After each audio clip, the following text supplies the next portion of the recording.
Get out! The roar split the crimson Montana sunset like a blade. On the porch stood Silas Carter, once a shield, now a judge as cold as stone, casting his own daughter from the only home she had known. In Evelyn's arms lay Samuel, a frail Cherokee boy, newly motherless, branded now as the town's shame. Yet Evelyn did not weep. She lifted her chin, for she knew that one loving embrace was worth more than all the honor in the world.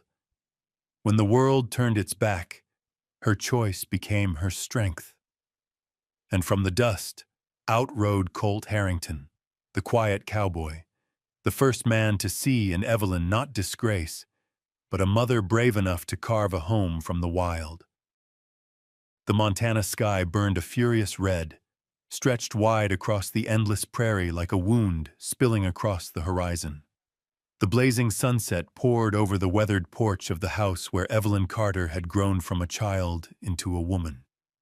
Yet now, beneath that light, the place she once called home felt foreign, as though the heavens themselves bore witness to a family torn apart.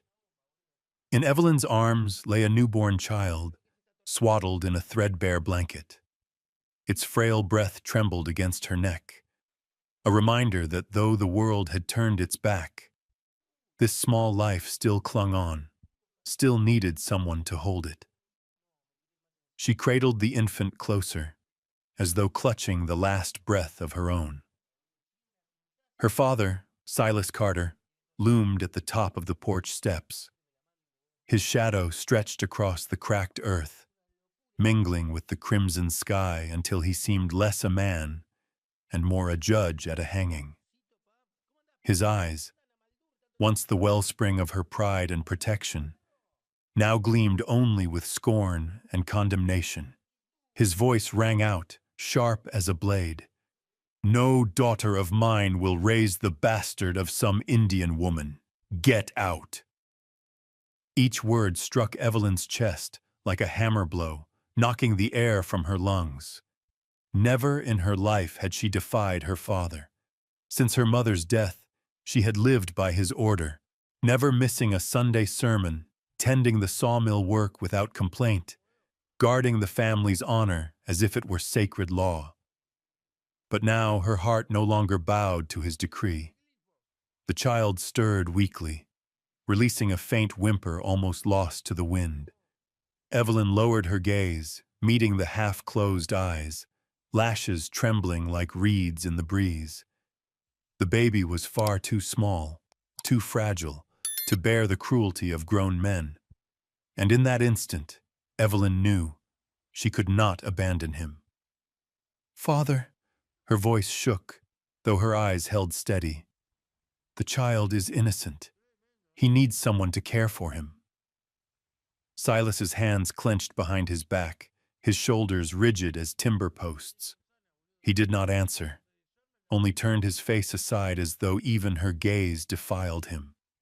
His jaw flexed, the veins in his neck drawn tight. At last, his reply came, his voice low and solemn, a verdict laid down. "You've made your choice. Don't expect to come back here." The faintest ember of hope within Evelyn died at those words. Pain rose in her chest like a surging wave, but it did not break into tears. Instead, a strange calm settled over her. She drew the child tighter in her arms, lifted her chin. Silas's gaze flickered to the baby once more, hatred flashing. Then he turned and strode inside, slamming the heavy door shut. The sound echoed like a final judgment. Evelyn stood there, the prairie wind cutting against her, carrying with it the smell of smoke, of dry earth, and the distant cry of crows across the fields. It was a dirge of sorts, ushering her away from the only home she had ever known. She thought of evenings spent beside her mother, a gentle woman who sewed by the fire, humming simple songs. Back then, Silas too would sit nearby, stern-faced yet proud whenever Evelyn recited scripture. She once believed her father loved her with all he was.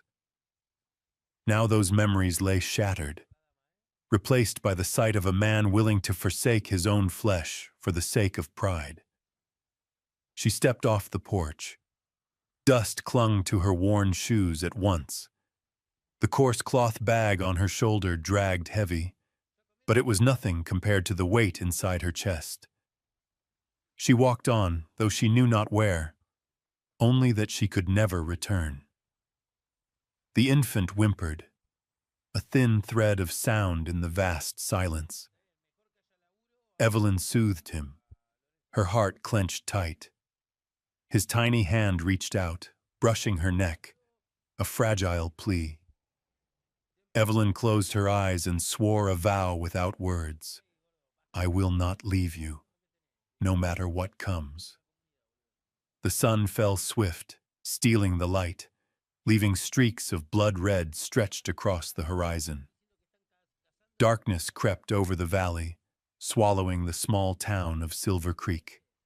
Windows glowed faintly gold, but doors stayed barred. Not one soul stepped out to her aid. They had heard. They had taken Silas's side, and they had chosen to remain silent. Her steps faltered but pressed forward.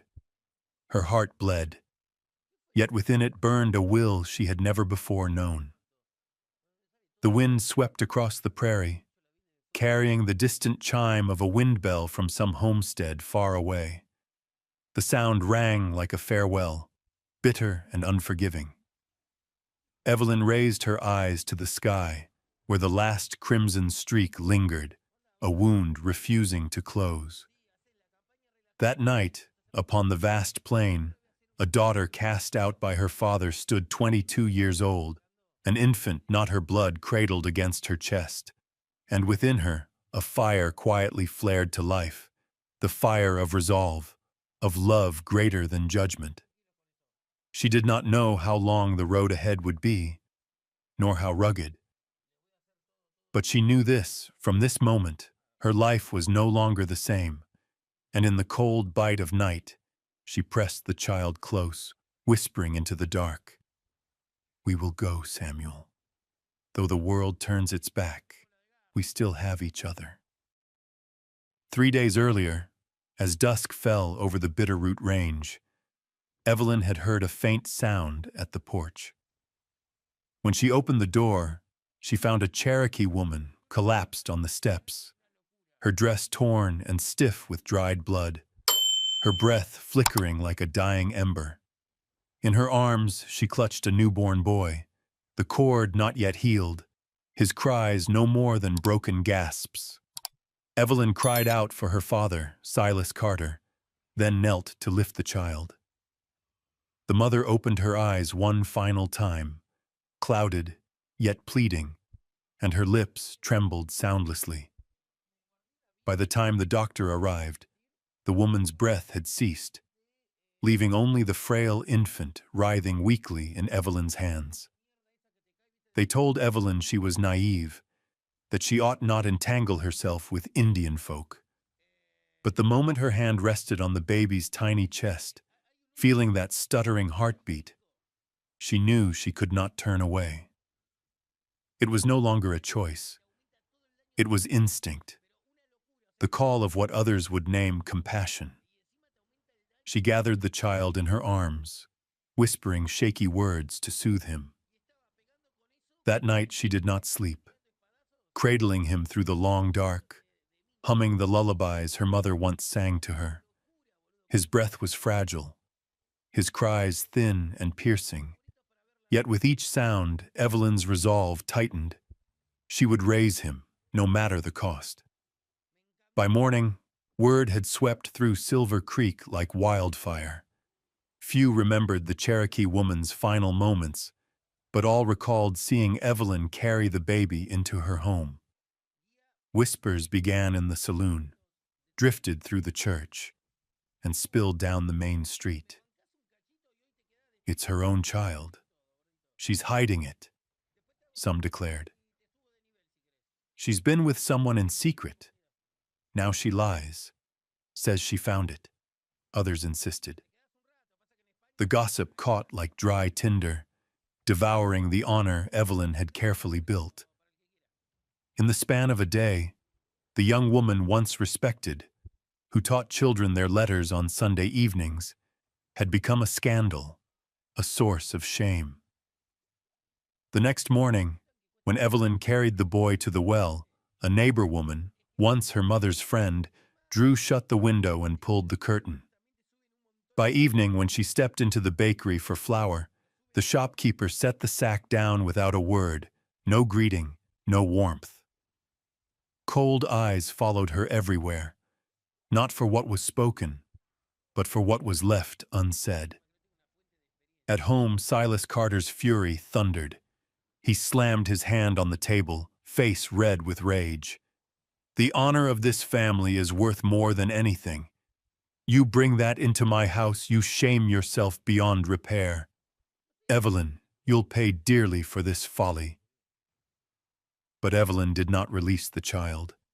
She only bent, pressing her lips to his brow, whispering, "Your mother is gone. I will not let you lose again." The words fell like a blade between her and her father. 3 days dragged longer than 3 years. Evelyn endured both the town's whispers and the watchful eyes of her father, whose presence grew colder by the hour at sun night. When all others slept, she sat by the cradle, listening to the baby's ragged breaths, afraid that each dawn might steal him away. In a town so small, rumor traveled fast. No one saw her in church again, for her own father, the elder, had barred her silently. The merchant wives who once spoke with her of books turned their faces aside. Even young men who once courted her now laughed openly, calling her a widow before the wedding. One morning, when Evelyn brought the baby to the doctor for medicine to ease his fever, the nurse shoved the vial across the counter, her voice sharp with disdain. "That child is no kin of yours. Why burden yourself with it?"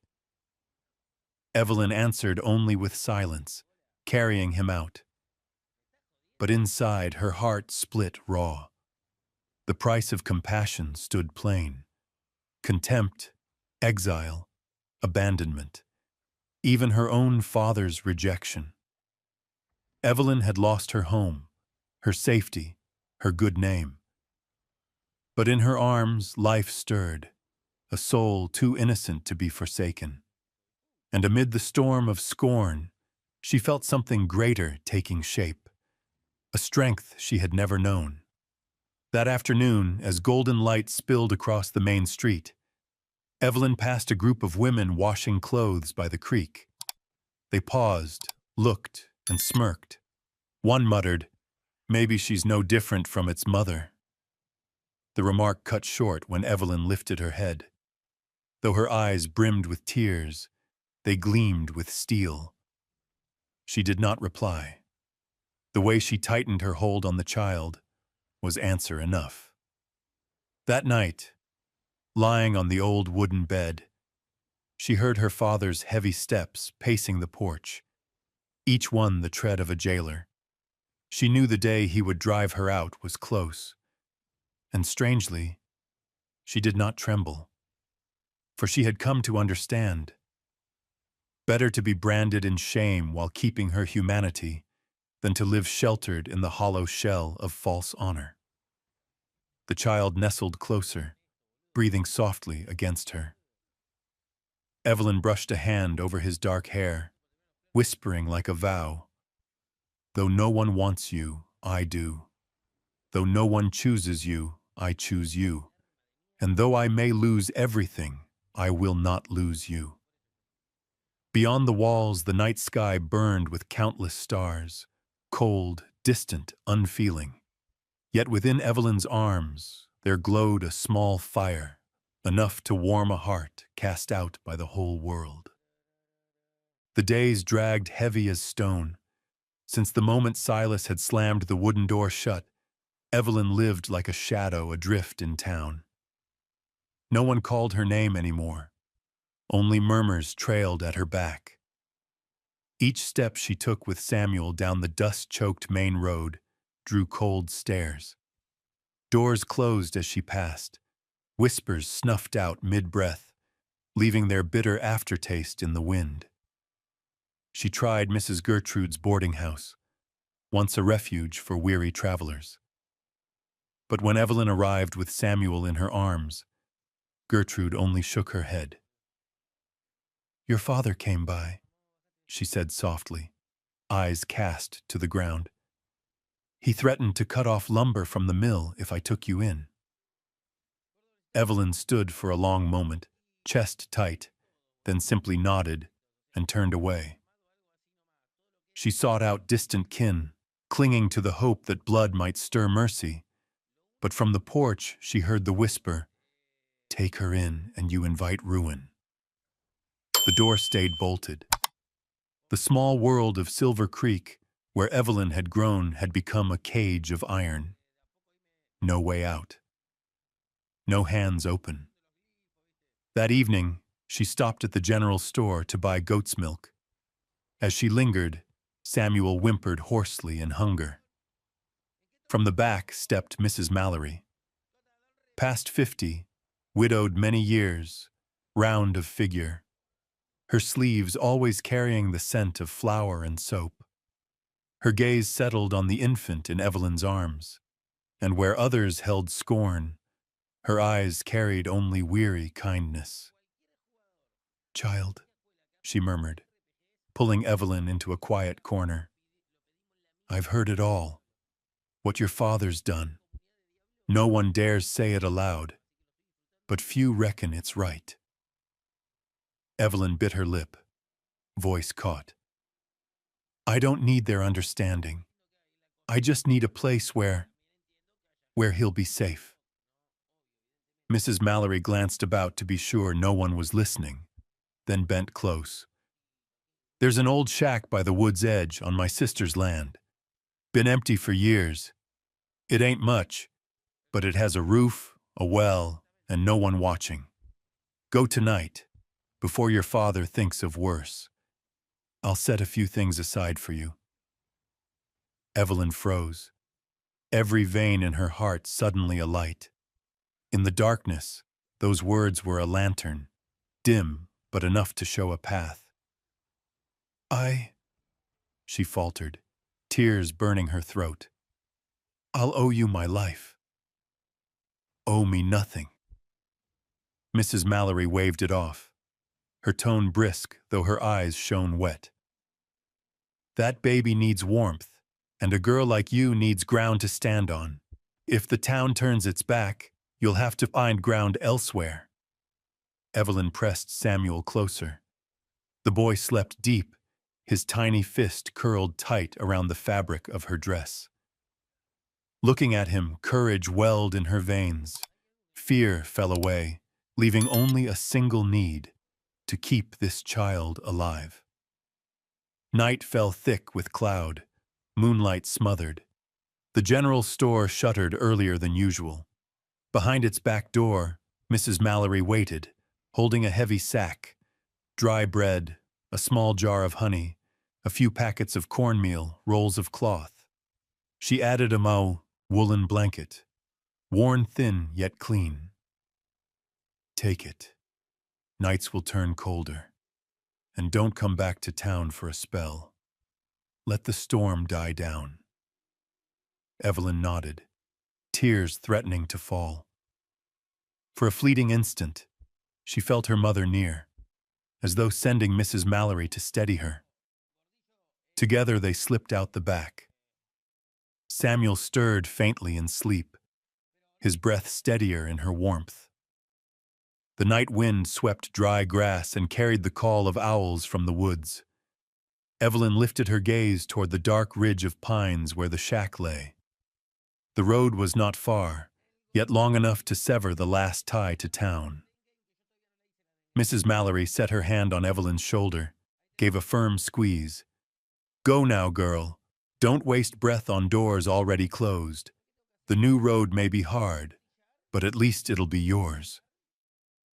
Evelyn gripped the sack, lifted Samuel close and stepped into the night. Each stride felt heavy as stone, yet some quiet strength carried her forward. Whenever Samuel shifted, she whispered, "We'll have a roof soon, my boy." Behind her, Silver Creek slept on. Its windows glowed with lamplight, but no one knew a young woman was walking away, carrying the child no one wanted, and a fragile faith all her own. Ahead, the dirt path cut into the woods, a dark scar across the land. Evelyn did not stop. With each step, she left behind the whispers, the judgment, even the shadow of her father. In the silence of night, only her heartbeat remained, twined with Samuel's fragile breath. And in the midst of fear, something else rose within her.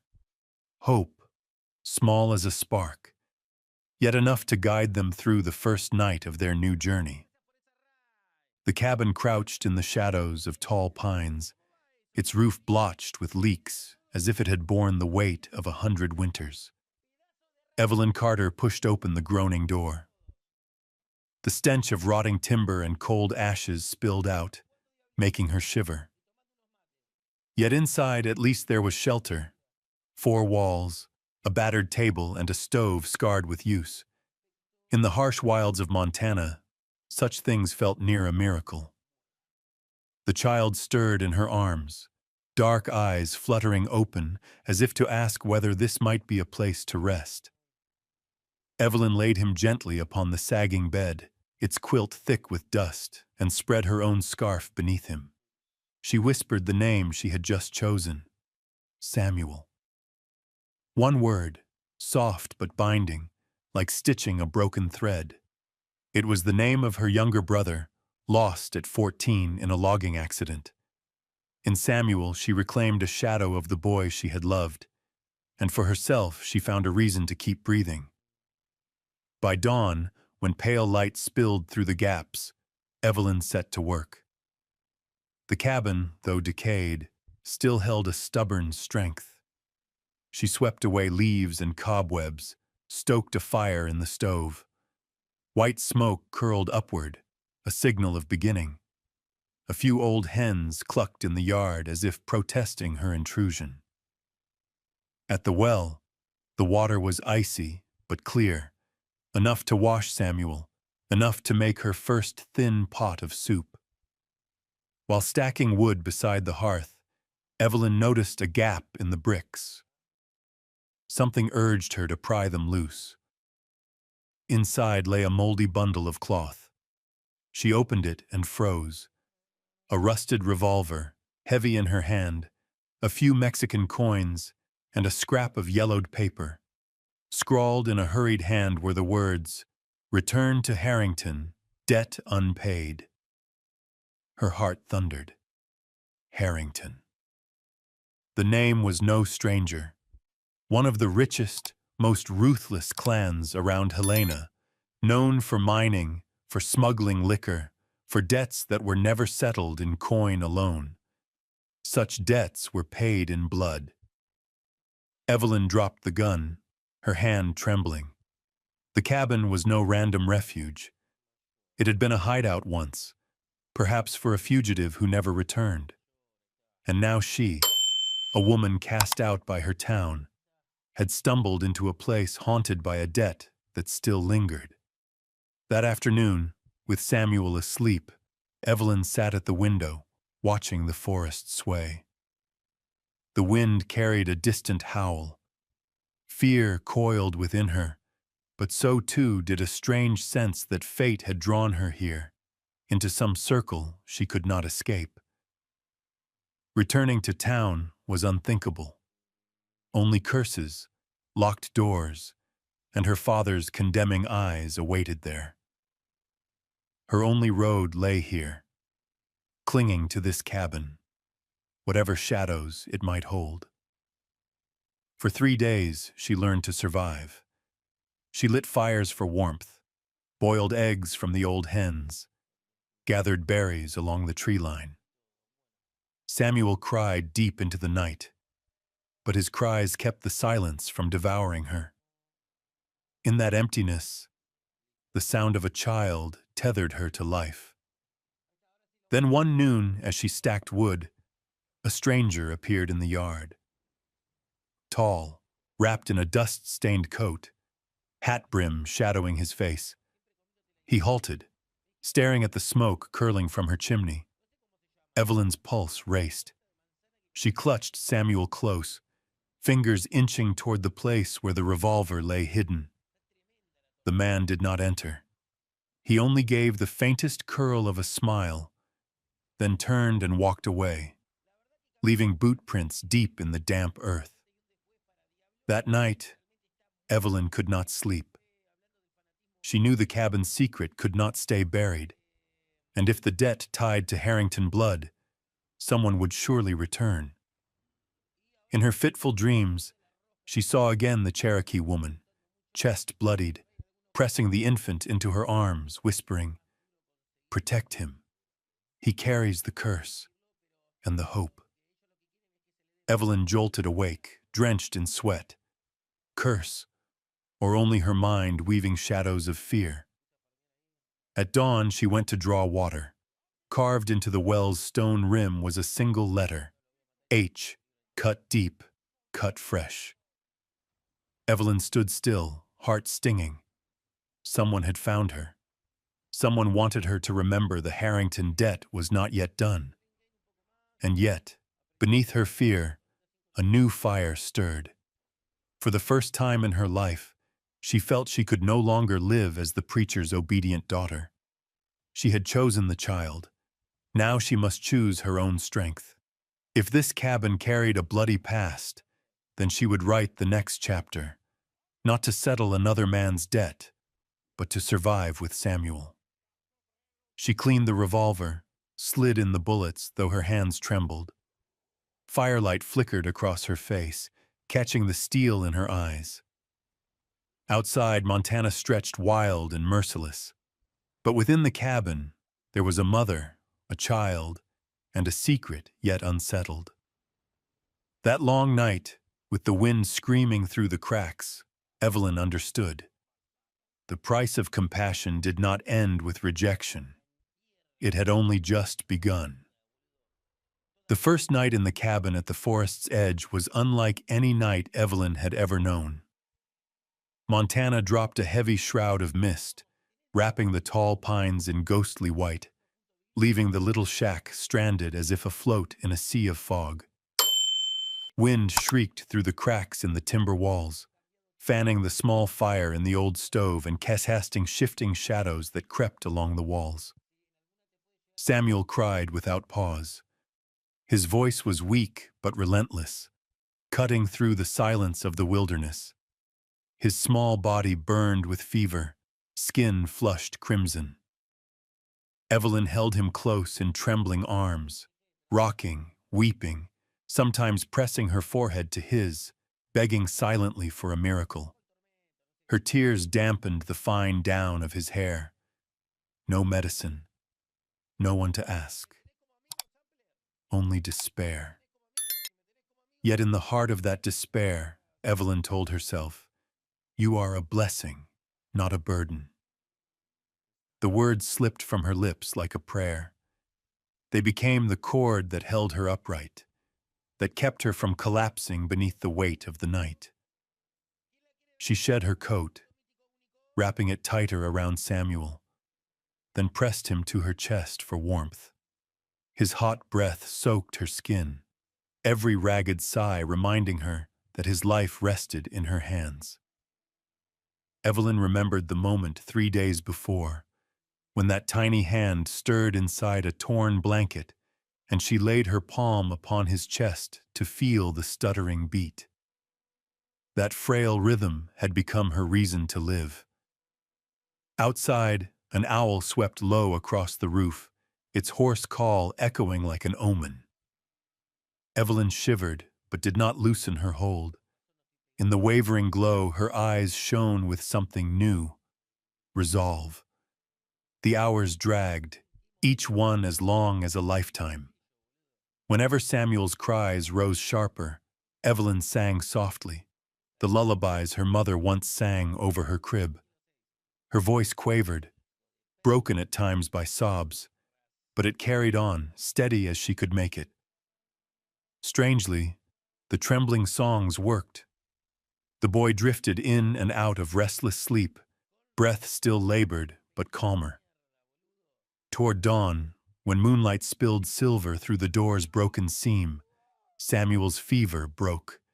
His breath grew steadier, his cries softened to faint whimpers.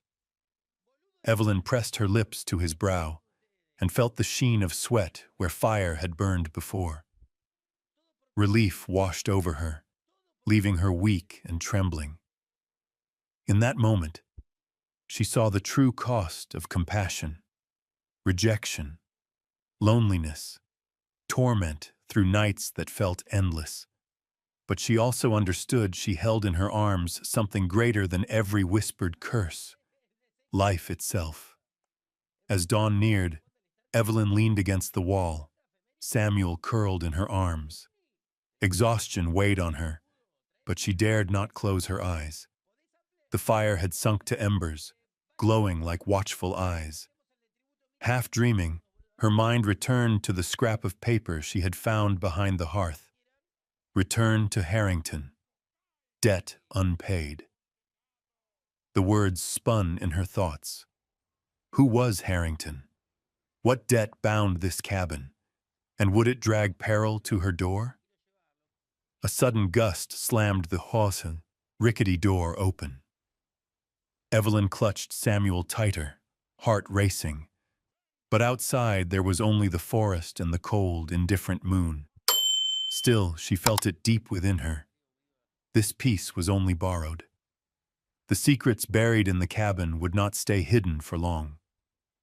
She bent and kissed Samuel's brow, whispering once more, "You are a blessing." Their first night passed, leaving her not only with fear, but with a strength she had never known. And as the first pale light crested the mountains, Evelyn understood. The road ahead would never be easy. But now she was no longer alone. The sound of hooves tore through the still morning like a warning bell. Evelyn clutched Samuel tighter, her heart hammering. For days, every stir in the woods had carried the terror that her father might appear, whip in hand, to drag her back to the church before the eyes of the town. But the figure rising through the red dust was not Silas Carter. It was another man. Colt Harrington. He sat tall on a black horse, broad-shouldered, steady in the saddle as if born to it. A cowboy of the Double R Ranch, the largest cattle spread in Montana, known not only for his skill with rope and gun, but for a family name tied to land, power, and debts that bled in blood. Evelyn remembered the scrap of paper from the hearth. Return to Harrington. Debt unpaid. That name made her arms tighten around the child instinctively. Colt swung down, tied his reins to a pine, and set a sack of fresh beef at her door. He spoke little, his voice low but firm. Double R sends meat for Widow Mallory. She told me to drop it by. His eyes flicked to the child, shivering in its blanket. Samuel wheezed, lips cracked. Evelyn pulled the cloth higher, bracing for the sneer, the spitting contempt she'd learned to expect. But Colt did neither. He simply studied the boy, then gave a small nod. "You did the right thing," he said, clipped as an order. "That boy's still breathing because of you." The words struck like a blade breaking through her armor. Tears slipped down Evelyn's cheeks, not of shame, but because for the first time, someone had affirmed her choice. She bowed her head, voice trembling. "Thank you." Colt only shrugged, as if thanks were wasted breath. He placed a sack of salt and a bundle of dry wood beside the beef, then turned. But at the door, his hand brushed a mark carved into the wood, the crude letter H, the same as his family name. His eyes darkened, then cooled. "This cabin," he said slowly, "once belonged to someone in my family." Evelyn's chest seized. The paper in the wall blazed back in her memory. Those words, debt unpaid. She prayed he would not know. Colt's gaze lingered. Then he mounted up, leaving only a warning behind. "Some debts never sleep. Be careful in this place, Miss Carter." He spurred his horse, a plume of red dust curling like smoke from a signal fire. That night, Evelyn sat by the stove, listening to Samuel's hollow coughs. Colt's words tolled in her mind like iron hammers. Some debts never sleep. Her eyes drifted to the old revolver on the table, firelight glinting off its rusted barrel. It was a trap lying in wait, binding her to secrets she wanted no part of. Yet she recalled his eyes, neither scorn nor contempt. In them had been something else. Recognition, maybe even respect. For the first time, Evelyn wondered if there were still men who could see the worth in mercy, not just sin conjured by whispers. The next morning, as she coaxed the fire and Samuel slept, the hooves returned Colt again. This time not only meat, but a small vial of herbs from the town nurse. He set it on the table without explanation. "Few drops for the boy. It'll bring the fever down." She held the vial, throat tight.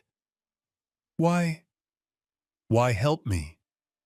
Colt crossed his arms, eyes scanning the woods. "Because a child carries no blame for grown men's quarrels. And—" he paused, the faintest twitch of a smile at his lips. "Because Widow Mallory asked it of me. I owe her." Evelyn nodded, understanding. This was how men of the West showed kindness. Rough, spare, but unbending as iron. By the third night, Samuel's fever had eased. He slept soundly on the old cot. Evelyn sat at the window, listening to crickets rasp beyond the yard. Far on the hillside, firelight flickered. A group of men, hunters perhaps, or something else. The sight chilled her. Colt's warning and the paper's words returned. Harrington, debt unpaid. Were those men tied to it? Her fear hardened when Colt appeared again the next day, his face set in stone. "Somebody in town saw fire out here. If men are hunting for this cabin, it ain't deer they're after." Evelyn swallowed hard. Colt fixed her with a look, accusation and concern bound together. "Is there something in this place you haven't told me, Carter?" Her lips trembled, but she kept silent. Silence itself was an answer. Colt drew a long breath, then turned toward the door. "I don't take kindly to lies, but I won't abandon that child. Be careful." That night, as Evelyn sat by the hearth, Samuel asleep in the crook of her arm, a sound rattled behind the stones. She pulled free another scrap of yellowed paper, brittle with age, as though waiting for her hand. 2 words, scrawled in haste. Blood debt. The firelight jumped, casting the shadows of mother and child against the wall. Evelyn knew now that her life was bound to something far larger than her father's scorn. And the cowboy who had appeared, Colt Harrington, was the link that would draw her into the storm. Colt stood silent in the low cabin, his broad frame blocking nearly half the light spilling through the doorway. His hand held the rusted revolver, eyes fixed on every scratch, every patch of corroded steel. It was no forgotten relic wedged between timbers. To him, it breathed with the ghost of an older story.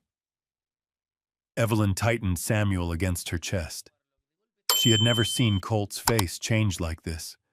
Gone was the calmness she had come to know, the faint smile he wore when delivering beef to the townsfolk. In its place lay something taut, burdened, almost crushed beneath memory. This gun, it once belonged to Samuel's mother. The words dropped like a stone into the silence, rippling through the air until Evelyn's heart stumbled in its beat. The Cherokee woman, who had collapsed at her door, who had placed this infant into her arms, had once carried this very weapon? And Colt knew? Her throat caught, the question rising, but his eyes stopped her. They carried no coldness, but something closer to a warning. Some truths could not yet be spoken. He laid the revolver on the table, his fingers brushing its barrel as though touching an old wound. Keep it. There are men out here who don't mean well. A place like this draws eyes. Evelyn's voice quivered. You knew her? Colt did not answer at once. He stepped outside, staring into the thinning woods where the morning wind swept through pine boughs, light scattering across fallen needles. At last he spoke softly, his voice deep with regret and burden. The deeper a thing is buried, the harder it is to escape. That's all I can tell you. Evelyn pressed no further. Samuel whimpered, and she bent to soothe him. But in Colt's gaze she had glimpsed a wall, thick, private, unyielding. That afternoon, Colt stayed to mend the roof. He climbed the rafters, replacing warped boards, hammering nails firm into place.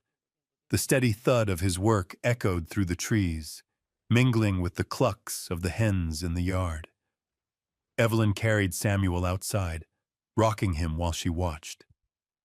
There was something in the man's shape, quiet, resolute, that stilled the storm inside her, if only for a moment.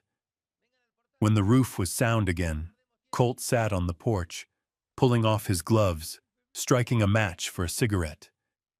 He said nothing more about the revolver, but Evelyn saw him glance toward it often, as though guarding a secret only he could bear.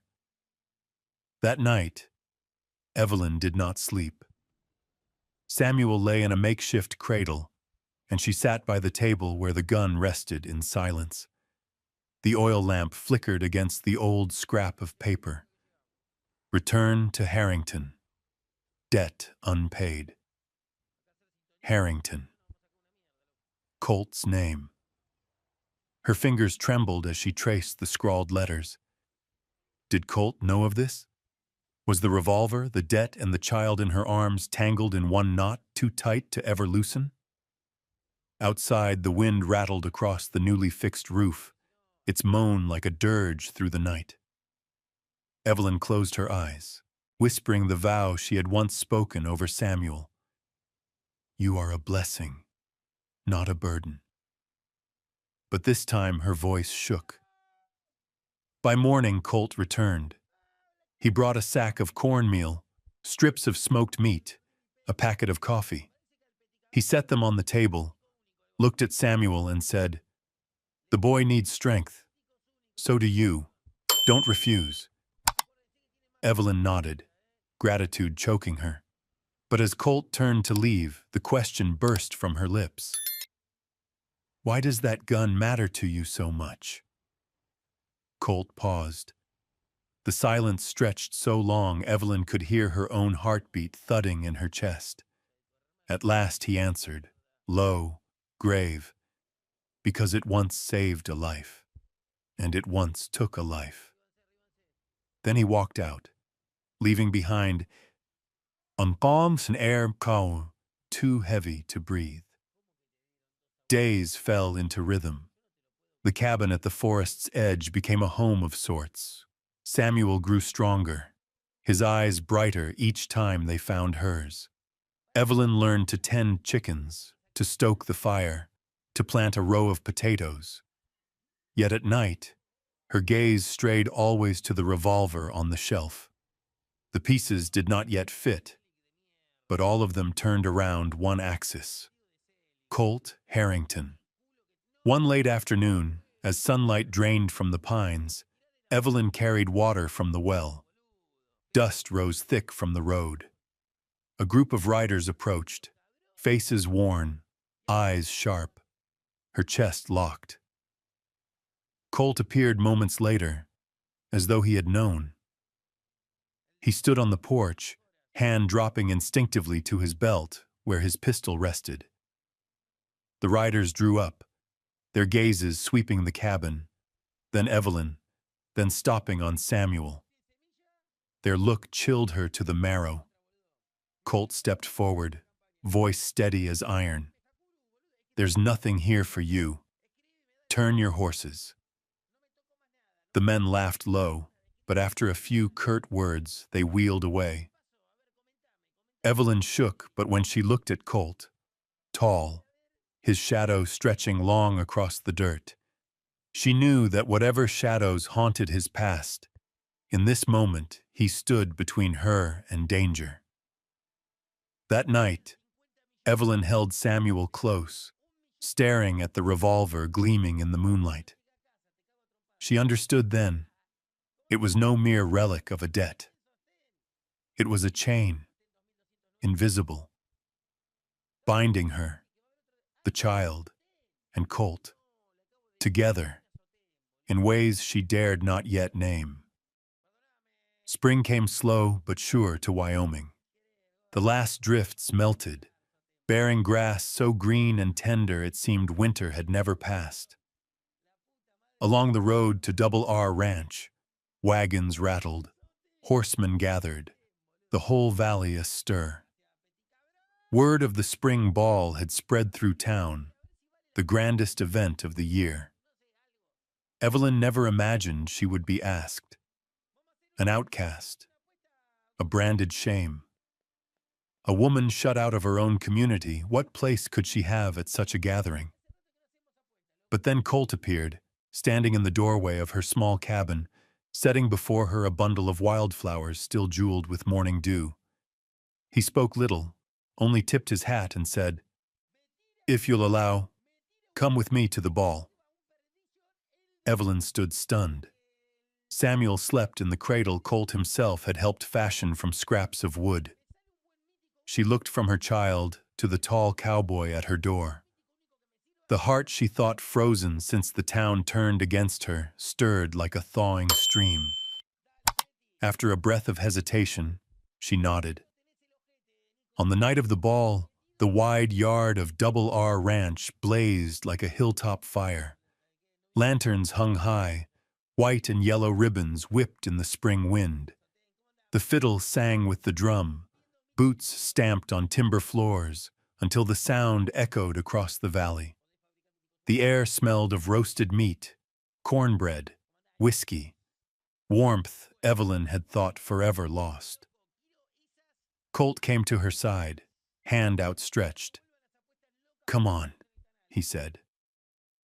Evelyn trembled, not from fear, but from the weight of being invited into the crowd as an equal after so long in shadow.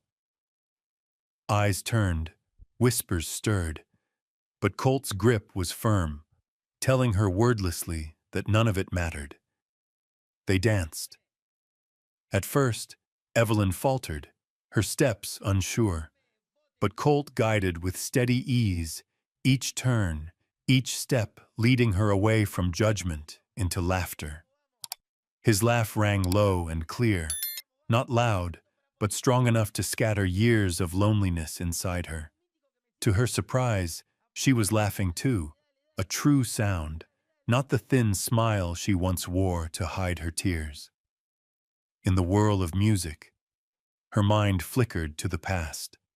Those church pews filled with whispers, the slammed doors when she carried Samuel in her arms, and all at once those memories melted away. The man who held her hand did not see disgrace. He saw a woman worthy of respect. When the music ended, Colt led her onto the porch. The spring night breathed cool, scented with fresh grass and smoke from distant fires. He did not release her hand. He only looked into her eyes, eyes that seemed to carry mountains and rivers inside them. "Evelyn," he said softly, "you've lived through enough cold. Now it's time for a different beginning." She did not answer right away. Her heart shook with longing and fear. She had trusted once, only to lose all. Yet his hand was steady, his gaze without judgment, as though he offered a promise that needed no words. That night, Evelyn did not only dance with Colt, she danced with her pain and set it down.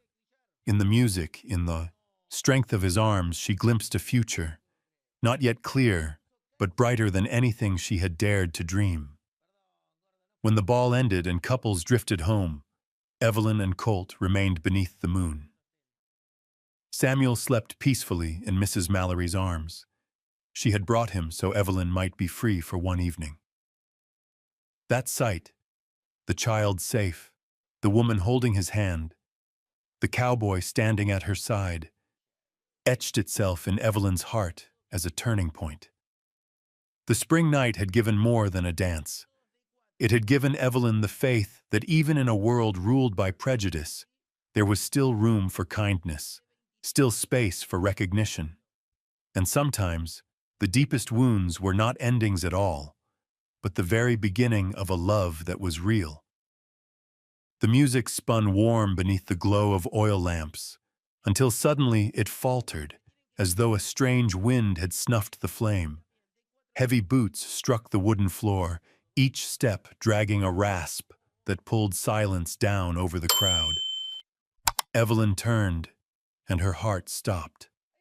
Her father, Silas Carter, stood in the doorway, shoulders dusted with road grit, his eyes dark as thunderclouds rolling before a storm.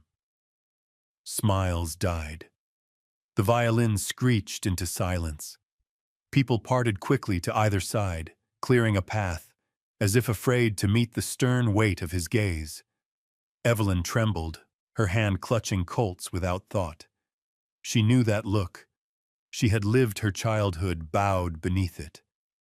The eyes of patriarchal rule, the eyes she had fled. Silas halted at the center of the hall, his voice ringing cold as steel.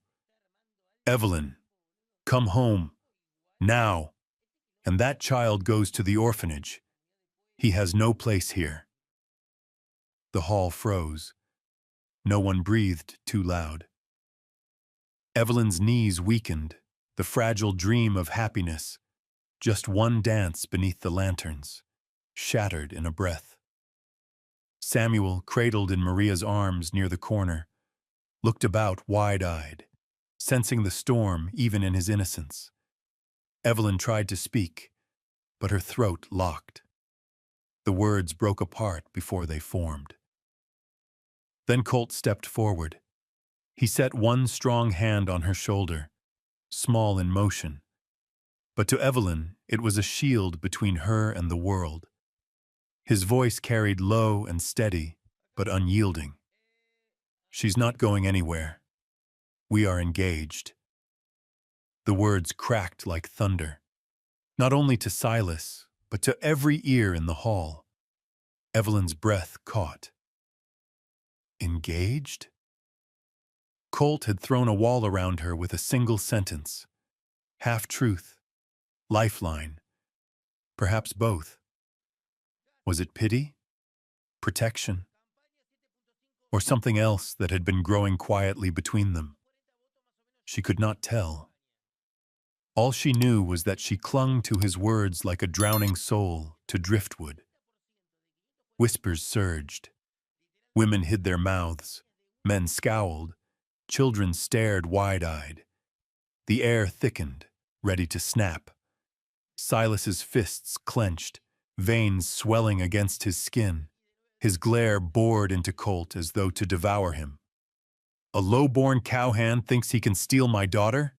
You believe that cheap lie changes anything?" Colt did not flinch. He met the storm head-on, voice firm as a hammer. "It isn't a lie. I'll marry her if need be.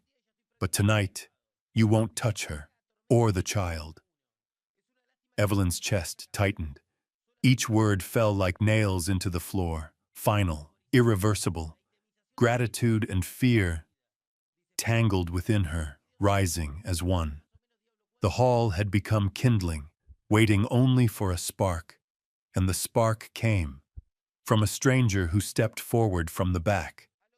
He wore a dark leather coat, hair tied low, his face lined by long roads, his eyes, deep and shadowed, fixed on Samuel as though he were a vision from another time. His voice broke the hush, heavy as a dirge. "That child does not belong to anyone in this room. He belongs to the Cherokee. I am his mother's brother." The room rippled with shock. Gasps, murmurs fractured the silence.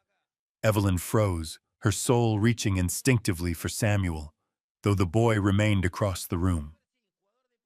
Her heart splintered with the sound. Colt stiffened, his eyes darkening. He knew something Evelyn had never been told. A secret woven into the rusted revolver back in the cabin. And now, the past had found them. In a hall filled with music and light, turned suddenly into judgment. Silas narrowed his gaze at the stranger, weighing him. Yet he did not object. In his eyes flickered calculation, the same hunger for control. If the tribe claimed Samuel, perhaps it freed him of the stain on his name. Evelyn reeled. The fragile door she had just stepped through into hope slammed again, ripped away by hands she could not see. She turned to Colt, pleading without words. His face was set, but his eyes held pain. The music was gone. The hall had become a court, where verdicts might strip her of her son and her freedom in the same breath. She could feel Samuel trembling in Maria's arms, the cold rush of fate closing in. And in that moment, she understood. This was no spring dance. This was the storm itself, where love, family, and buried secrets would all be torn open. She clutched Colt's hand, whispered so only he could hear, "Don't let them take him." Colt's nod was small, but his eyes burned. Yet before them stood 3 locked doors, her father, the Cherokee kin, and the shadows of the past. None would open easily. The night over Double R Ranch lay strangely still. After the spring ball unraveled beneath the shadow of Silas Carter and the Cherokee stranger, the whole land seemed drawn taut by an unseen cord. Evelyn sat in the small cabin, Samuel finally asleep after long sobs. Her eyes still glistened, not with despair, but with a fragile light kindled by Colt's courage. He had stood before them all, daring to speak words she herself had never believed she might hear. "We are engaged." The declaration had fallen like a leaf upon water, sending ripples she could not stop. She remembered Colt's eyes as he said it, not only protective, but carrying something deeper.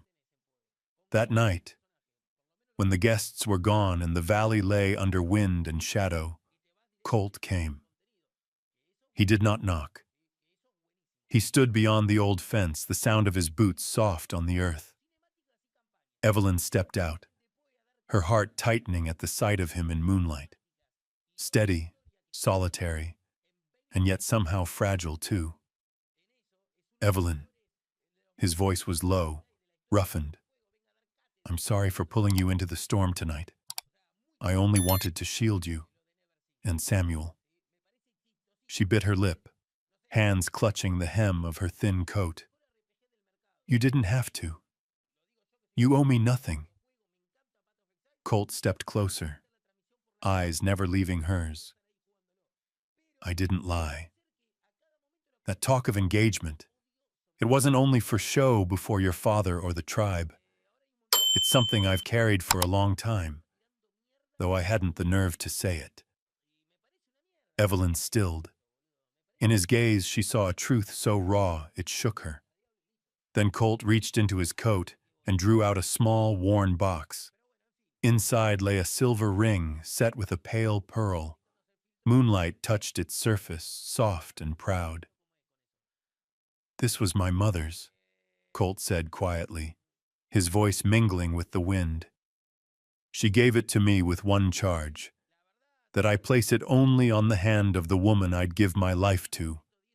Evelyn Carter, I don't want to guard you with a half-truth spoken in a crowded hall. Let me ask it plain. Will you marry me?" Tears welled. From the day she had been cast out, she had never thought anyone would see her this way again. Not as a burden, not as shame, but as a woman worthy of love. Her hand trembled as she reached, not for the ring, but for his hand. Her voice broke, but she whispered through it, "I will." A rare smile touched Colt's face, broad, unhidden, breaking through his usual sternness. He slid the ring onto her finger, his hand closing warm over hers. In that moment, the wind through the pines seemed to soften into song, and the moon bore witness to a vow etched deep. Then, from the shadows, the Cherokee man returned. No longer hardened, his eyes carried weariness and resolve. Evelyn clutched Samuel close, bracing. But instead of strife, he came slowly, opening his palm. Resting there was a slender silver bracelet, etched with tribal patterns. "The boy belongs to my blood." His voice was calm, steady. "But I see in you, and in this man, what blood alone cannot hold. Samuel needs a family, not only a name." He set the bracelet into Evelyn's hand. "It was my sister's, the boy's mother's. Keep it. That way I'll know his fate belongs with you, not the tribe." Evelyn stood frozen, tears flowing anew. She clutched the bracelet tight and nodded. "Thank you. I'll raise him with all I have." The Cherokee man only nodded back, then turned into the night, leaving a silence strangely whole. Colt clasped Evelyn's hand, his voice low but unshaken. "You're not alone anymore. From now on, we're together." Evelyn lifted her gaze to him, and for the first time since her father cast her out, her heart felt full. That night, back inside, she laid Samuel between them, herself on one side, Colt on the other. The child slept sound, the silver bracelet resting nearby. Evelyn knew that whatever storms might come, she would no longer face them in the dark alone. Outside, the forest wind still stirred, but it was no longer the cry of loneliness. It was a hymn of beginnings, of a home, and of a love taking root in the hard soil of the West. The June sun spilled its golden light across the young prairie grass. The summer wind carried the sweet scent of wildflowers, drifting through the small garden behind Double R Ranch, where Evelyn stood before the mirror, trembling as she adjusted the white dress sewn by caring hands. The stitches were not perfect, yet each one held affection, hope, and the belief of the women who had claimed her as family. Samuel babbled in Mrs. Mallory's arms, black curls tumbling over his brow, bright eyes drinking in the bustle with innocent laughter. The boy, once frail in a storm-racked night, was now strong in the embrace of love. Evelyn brushed a kiss across his forehead, whispering, "I promise. Today will be our new beginning." Out in the yard, Colt appeared in a dark suit Maria, the ranch manager's wife, had labored days to fit. He stood tall, shoulders broad and steady as the land itself. In his eyes there was no prideful show, only a quiet conviction that from this day forward he would bear every storm for her. The guests were few but true. The ranch hands, a few families from town, Mrs. Mallory, Maria and her children, and even the Cherokee man who had once claimed Samuel. He stood at the back, solemn, the silver tribal bracelet gleaming beneath the sun. The violin began, plain yet tender. Evelyn stepped from the doorway, her hand shaking, but her eyes bright. Each step down the path strewn with wildflowers brought memories rushing back, being cast out, clutching the child in flight, the nights of despair in a forsaken shack. Now all that pain seemed to dissolve into the wind, leaving peace in its place. As she neared, Colt reached for her, his sun-browned hand warm and sure. Evelyn laid her hand in his, feeling the whole world tilt and steady itself in that single touch. Samuel laughed aloud, reaching for them both, and the crowd burst into smiles. The officiant spoke, not with fine words, but with weight. From this day, you are no longer two souls alone upon this wild land, but a family. Build together, weather storms together, and guard your light. Colt met Evelyn's gaze and said softly, I vow that whether darkness or storm, you and Samuel will always have a home.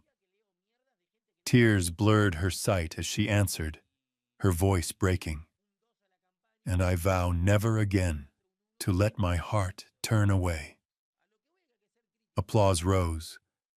The cowboys hollered, children flung wildflowers, and the Cherokee man stepped forward, placing the silver bracelet into Samuel's hand. His words came slow and grave. He carries the blood of two worlds. Let him grow with love, not division. Evelyn bowed her head in gratitude, heart swelling. Behind them, another figure stood silent, Silas Carter. The father, once stern and unyielding, now lingered at the fence, his aged eyes heavy. He did not step in, nor did he disrupt. He only watched as his daughter took the arm of another man, her smile blazing beneath the summer sun. In that moment, he was not the tyrant of her past, but a lonely father who knew he had lost what mattered most. The wedding feast was humble but full, plates of roasted beef, golden loaves, mugs brimming with cider. Laughter and fiddle songs spilled across the fields. Evelyn sat beside Colt, watching Samuel toddle between caring arms, her spirit lighter than it had ever been. When night fell, the full moon cast its glow over Double R Ranch. Evelyn leaned against the porch of her new home, the summer wind brushing her cheek. Colt came close, his arm firm around her waist, whispering, From today on, you'll never have to run again. Evelyn lifted her tear-streaked face to smile at him. In the moonlight, his features were clear, not the proud visage of a cowboy, but the steady face of a man who had chosen love over judgment, who had chosen to hold on rather than to cast away. And the summer wind bore their vows across the prairie, as though etching them into the western sky. That from this day, amid every storm, a new family had been born. After the cheers faded and the fiddles fell quiet, Double R Ranch sank into the tender hush of a summer night. The wind from the hayfields carried the raw scent of earth mixed with the sweetness of wildflowers. Evelyn sat beneath the porch roof, her wedding dress now dusted with prairie grit, yet to her eyes it still blazed like a flame. Her father, Silas Carter, stood there, rigid yet adrift, a figure stranded when the crowd had gone. He looked upon his daughter, no longer with the iron gaze of command, but as though facing something beyond his reach. From his coat, he drew a worn handkerchief, frayed at the edges, its once white cloth yellowed with years. His voice came hoarse as if carried by the prairie wind. "Your mother was forced to wed." She bore it in silence, never raised her voice, believing it the lot of a woman. "But you, Evelyn, you are stronger than she ever was." I cannot deny that." Evelyn received the handkerchief, a tide of tangled feeling rising within her. For the first time she heard her father admit it, not as the tyrant who bound her life with duty and name, but as a man stripped bare, who had lost too much. She smiled softly, nodding. "I only did what mother never had the chance to do. And for Samuel's sake, I had to learn to stand." Silas's eyes flickered with pain, then gentled. He gripped her shoulder with calloused hands, the gesture a late acceptance, an apology too frail for words. Across the yard came Samuel's bright laughter. The boy sat astride a young horse, tiny arms wrapped around Colt's waist. The cowboy held the reins steady, guiding slow steps so the child could feel the strength beneath him. "Look there," Silas murmured. "The boy. He has the bearing of a Carter." Evelyn's smile widened, her gaze never leaving the scene. "No, father. He is his own. A child born for freedom." Silas said nothing. He knew he had no ground left to contest. The man who once sought to divide them now could only watch, admitting in silence that Evelyn's life had broken free of his design. The horizon burned with dusk, streaks of fire stretching across the prairie. Summer wind lifted Colt's hair, casting glints of light upon Samuel's ringing laughter. Evelyn cradled a newborn girl in her arms, their second child come months after the wedding. The infant's breath warmed her chest, trembling against her dress. Tiny hands stretched outward, seeking an anchor. Evelyn pressed a kiss to her daughter's brow, the truth swelling in her heart. Family is not written in bloodlines, but in love, and the courage to defend it. That night, when the ranch had gone quiet, Evelyn lingered by the window, moonlight spilling across the fields. Her mother's handkerchief lay in her lap, light as breath. And she saw, for a fleeting instant, the thin figure of the woman long gone, eyes shadowed with sorrow, hands calloused yet always tender for her child. Evelyn realized her mother's legacy was not submission, but the strength for a daughter to claim her freedom. She turned. Colt was there, Samuel perched on his shoulders, their baby girl sleeping peacefully in the cradle. Moonlight traced his face, strong yet softened by care. Evelyn slipped her arms around him from behind. Colt caught her hand. No words spoken, but in the silence their hearts beat the same. "Colt," she whispered, "we've come a long way, haven't we?" His eyes deepened. "We still have a whole life ahead, Evelyn, and I'll never let you face it alone again." The summer wind rose outside, sweeping scents of fresh grass and distant dust. Yet within the little house there was only peace. Silas left the ranch in silence without farewell, but Evelyn knew that silence was his final admission. He had seen the strength in his daughter, a strength forged of love, of a child once thought a burden but proved a blessing, of a cowboy who chose to stand between her and every storm. And as the full moon crowned the sky, Evelyn closed her eyes and breathed a vow.